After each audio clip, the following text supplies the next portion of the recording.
ഇതൊക്കെ മുൻപ് കണ്ടിട്ടുണ്ടോ? ഇല്ല. ആ, ഇതൊക്കെ നമ്മുടെ പൂർവികർ നിത്യേന ഉപയോഗിച്ചുകൊണ്ടിരുന്ന സാധനങ്ങളാ. ഇതിനൊക്കെ നമ്മുടെ സംസ്കാരവും ചരിത്രവും ഒക്കെയായിട്ട് വളരെയേറെ ബന്ധമുണ്ട്. ചിലതൊക്കെ കാണുമ്പോൾ നല്ല കൗതുകം തോന്നുന്നില്ലേ? അതുപോലെ ചിലതിലൊക്കെ വളരെ അത്ഭുതവും ഒളിഞ്ഞിരിപ്പുണ്ട്. അതൊക്കെ നമുക്ക് പിന്നീട് പഠിക്കാം. ആ, ഫാദർ. ടീച്ചറേ, ടീച്ചറെ സൂപ്പർ ആയിട്ടുണ്ട്, കൊള്ളാം കേട്ടോ. അതെ ഫാദർ, ഇത്തവണ നമുക്ക് കുറച്ച് റെയർ കളക്ഷൻസ് കിട്ടിയിട്ടുണ്ട്. ടീച്ചർ, ഈ കളക്ഷനൊക്കെ എവിടുന്നാ സംഘടിപ്പിച്ചേ? അത് നമ്മുടെ സ്റ്റുഡൻസും PTA മെമ്പേഴ്സും എല്ലാവരും കൂടെ ഇനീഷ്യേറ്റീവ് എടുത്ത് സംഘടിപ്പിച്ചതാ. ഓ, ടീച്ചർ ഇപ്പോൾ ക്ലാസ് ഫ്രീ ആണോ? ആ, അതെല്ലോ. എനിക്ക് കുറച്ച് പർച്ചേസിംഗ് ഉണ്ട്. ടീച്ചറിന് കൂടെ വരുന്നതിൽ ബുദ്ധിമുട്ടൊന്നുമില്ലല്ലോ? പിന്നെന്താ, വരാലോ ഫാദർ.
ഇരിക്കൂ.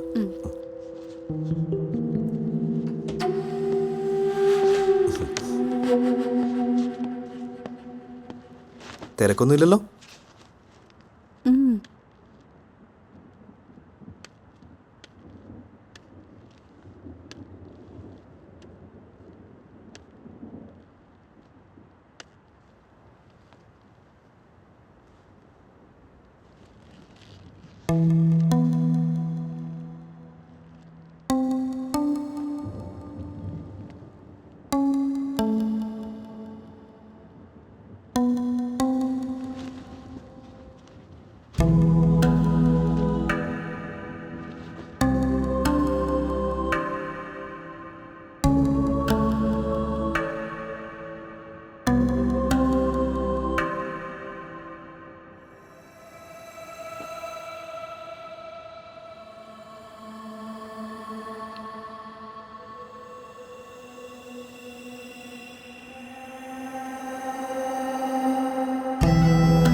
ടീച്ചറെ,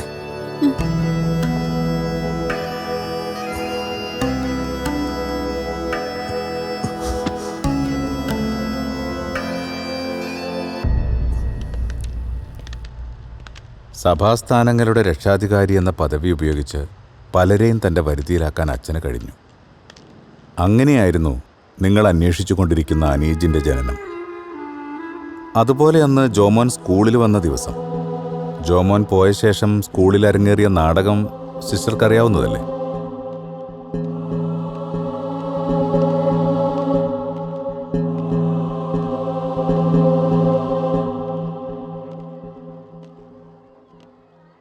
ഇവിടുന്ന് ഇപ്പൊ പോയ പയ്യനേതാ? ജോമോൻ. ഇവിടെ ഒരു അധ്യാപകന്റെ ഒഴിവുണ്ടെന്ന് അറിഞ്ഞിട്ട് വന്നതാ. കാര്യം പറഞ്ഞാൽ മനസ്സിലാവാത്ത കൂട്ടത്തിലല്ലേ? 10-40 ലക്ഷം രൂപ തരാൻ വരെ ഇവിടെ ആളുണ്ട്.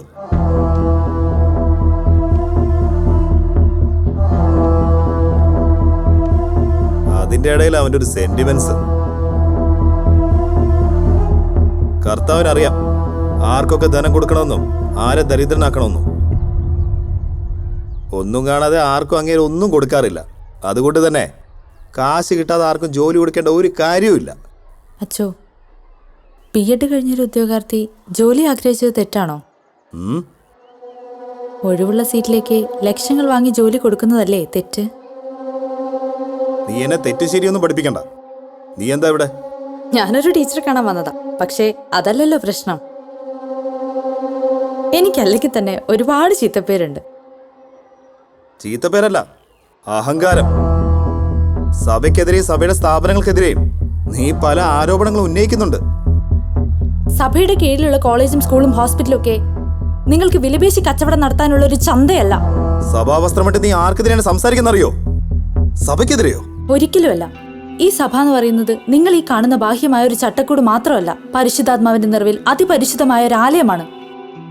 ഒളിവ് ജീവിതം അവസാനിപ്പിച്ചു വന്ന ഈശോ ആദ്യം ചെയ്തത് തന്റെ ആലയത്തിലെ കച്ചവടക്കാരെയും പ്രാവു വിൽപ്പനക്കാരെയും നാണയമാറ്റക്കാരെയും എല്ലാം ചമ്മട്ടിക്കടിച്ച് പുറത്താക്കുകയായിരുന്നു. വിശക്കുന്നവൻ അപ്പവും ദാഹിക്കുന്നവന് വീഞ്ഞും ഒരുക്കുന്നവനായിരുന്നു കർത്താവ്. പക്ഷേ അവന്റെ നാമത്തിൽ പടുത്തുയർത്തിയ പള്ളിമേടകളിൽ നിന്നും സ്നേഹം കരുണയൊക്കെ എന്നെ തൂത്തറിയപ്പെട്ടിരിക്കുന്നു. അവന്റെ ജനത്തെ നിങ്ങൾ അങ്ങനെയാക്കി തീർത്തതല്ലേ?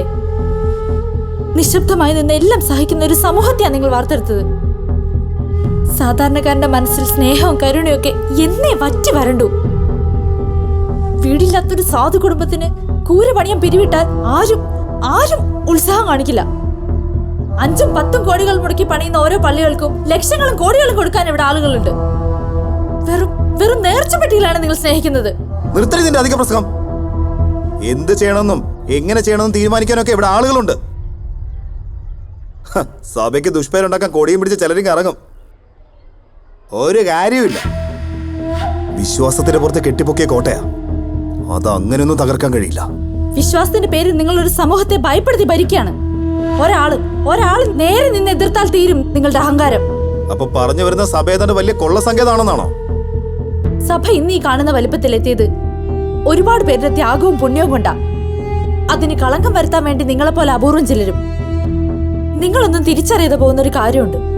വിശന്നൊട്ടിയ വയറുമായി പള്ളിമേടയ്ക്ക് മുന്നിലെ പൊരി വെയിലത്ത് യാചിക്കുന്നവനെ കാണാതെ അവന് നൽകാതെ നേർച്ചപ്പെട്ടിയിലിട്ടതുകൊണ്ട് മാത്രം ഒരു ദൈവവും പ്രസാദിക്കില്ല. പ്രകോപിതനായ അച്ഛൻ സിസ്റ്ററെ അപമാനപ്പെടുത്തി അദ്ദേഹത്തിന്റെ വരുതിയിലാക്കുക എന്ന ലക്ഷ്യത്തോടെ അനീജിനെ നിങ്ങളിലേക്ക് എത്തിക്കായിരുന്നു. ഒരു വലിയ പ്ലാനിങ്ങിന്റെ ഭാഗമായിട്ട്. അതിലവർ വിജയിക്കുകയും ചെയ്തു.